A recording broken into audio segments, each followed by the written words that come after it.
ঈশ্বরকে খুশি করার সবচেয়ে সহজ উপায় কি? এমনই একটি প্রশ্ন এক ভক্ত করেছিলেন শ্রীহিত প্রেমানন্দ মহারাজজির কাছে, এবং তার উত্তরে তিনি যা বলেছিলেন তা হলো, এই পৃথিবীতে যদি আমরা কাউকে খুশি করতে চাই, তাহলে আমাদের তাদের পছন্দ অপছন্দ বুঝতে হবে এবং সেই অনুযায়ী কাজ করতে হবে। আমাদের তাদের ভালোবাসার জিনিসগুলো দিতে হবে, তাদের পছন্দ অনুযায়ী আচরণ করতে হবে। কিন্তু আমাদের সকল প্রচেষ্টা সত্ত্বেও তারা হয়তো সন্তুষ্ট হতে পারবে না, কারণ মানুষের মন চঞ্চল এবং অসীম আকাঙ্ক্ষায় পরিপূর্ণ। কিন্তু ঈশ্বরকে খুশি করার জন্য এসবের কিছুই প্রয়োজন হয় না।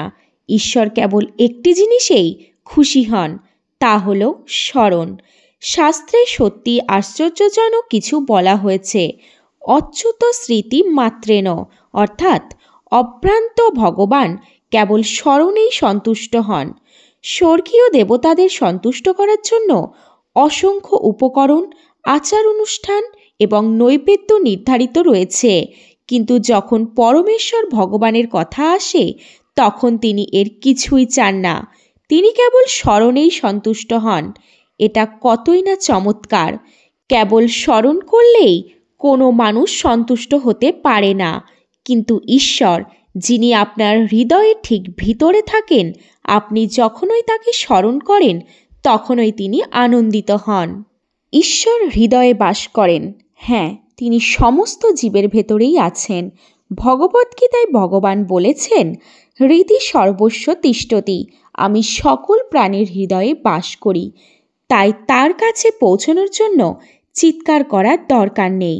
যখন ভক্তের হৃদয় থেকে ডাক আসে তখন ঈশ্বর তাৎক্ষণিকভাবে তা শোনেন।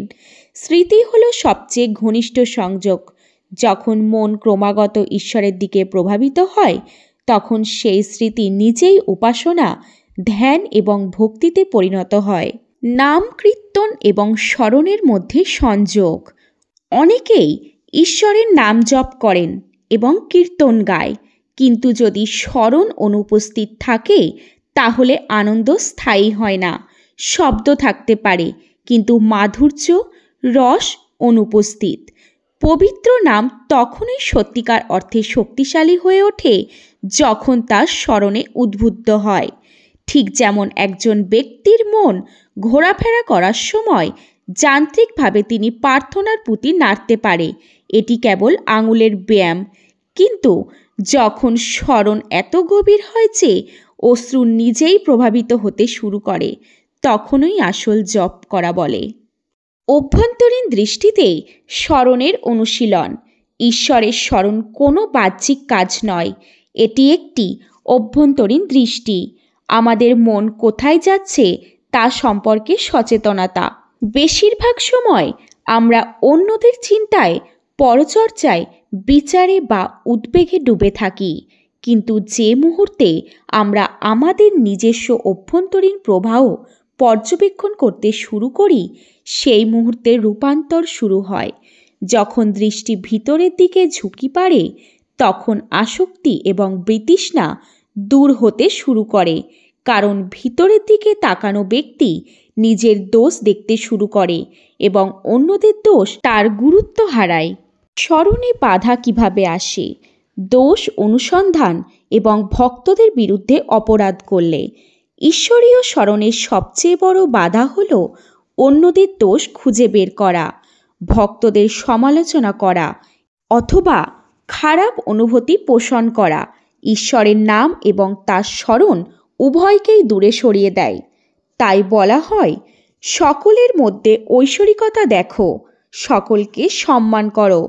যতক্ষণ পর্যন্ত ঈর্ষা, ঘৃণা বা আসক্তি হৃদয়ে ভরে থাকে ততক্ষণ পর্যন্ত অভ্যন্তরীণ চিন্তা স্থির থাকতে পারে না।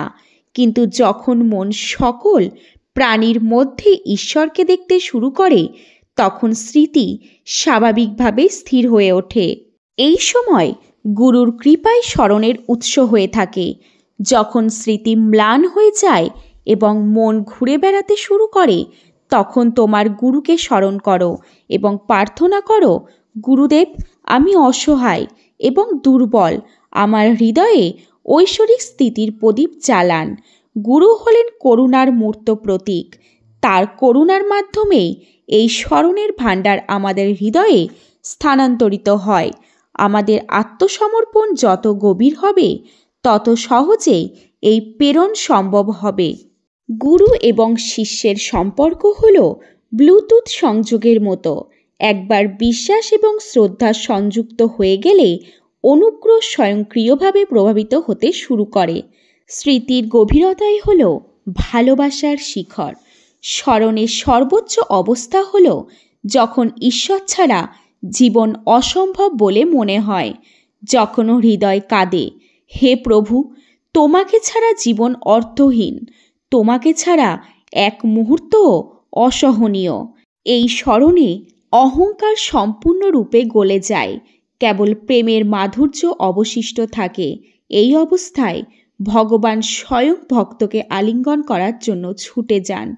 যখন ভক্ত পড়ে যায় তখন ভগবান নিজেই তাকে উপরে তোলেন।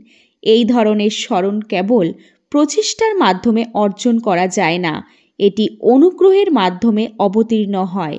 কিন্তু অনুগ্রহ সেখানেই প্রভাবিত হয় যেখানে স্মরণের তৃষ্ণা জাগ্রত হয়। তাহলে সবশেষে আমরা এটাই জানতে পারলাম, স্মরণেই প্রকৃত ভক্তি। ঈশ্বরকে খুশি করার জন্য কোনো আচার, পোশাক বা নৈবেদ্যের প্রয়োজন নেই। কেবল একটি জিনিসেরই প্রয়োজন, একটি আন্তরিক প্রার্থনা। হে প্রভু, তুমি চিরকাল আমার স্মরণে থেকো। এটাই একমাত্র ভক্তির সার, সমস্ত আধ্যাত্মিক সাধনার ফল এবং জীবনের চূড়ান্ত উদ্দেশ্য। ভিডিওটি ভালো লাগলে অবশ্যই লাইক, সাবস্ক্রাইব করবেন এবং কমেন্টে রাধা রাধা লিখে জানাবেন এবং আমার পাশে থাকবেন। ধন্যবাদ।